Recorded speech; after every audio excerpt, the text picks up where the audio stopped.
நீங்கள் ப்ரெஸ் மீட்டுன்னு வச்சுட்டிங்கன்னா ப்ரெஸ் மீட்டு சின்ன பத்திரிக்கை பெரிய பத்திரிக்கை அந்த பத்திரிக்கை இந்த மாதிரி எல்லா பத்திரிக்கையும் நிற்பான். அவன் மைக்கை வச்சுட்டு நிற்பான், கேள்வி கேட்பான்.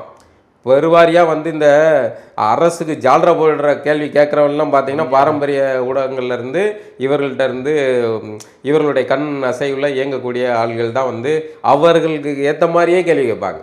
இப்படி தானே சார் சொல்கிறீங்க? ஆமாம் அப்படி தான் சொல்கிறோம் அப்படின்னு. ஆனால் நியாயமாக ஒரு பத்திரிகையாளர் அரசு அதிகாரத்தில் இருக்கக்கூடியவர்களை நாக்கப்படுங்கிற மாதிரி கேள்விகளால் திணறடிப்பான். அப்படி திணறடிக்கிறதுக்கு இப்போ ஆட்கள் இல்லை. அதை வந்து சோசியல் மீடியா ஆட்கள் செய்கிறாங்க. அதுதான் இவர்களுக்கு எரிச்சல். அப்போ நீங்கள் ப்ரெஸ் மீட்டுன்னு வந்துட்டால் ப்ரெஸ்ஸை சந்திக்கிறான். அவன் ப்ரெஸ்ஸு சின்ன பத்திரிகை பெரிய பத்திரிகை பேர் தெரிஞ்ச பத்திரிகை தெரியாத பத்திரிகை யாராவது இருக்கலாம். கேள்வி கேட்டால் பதில் சொல்கிறது இதாகும்.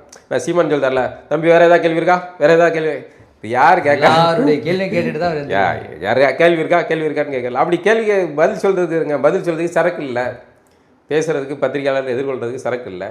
அதுதான் அதனால் வர எரிச்சல் தான் இது. ஆகவே நம்ம மீண்டும் மீண்டும் தூய்மையாளர்கள் பக்கம் நிற்கிறோம். அவர்களுக்கு நிரந்தரமான ஒரு தீர்வு கிடைக்க வேண்டும்.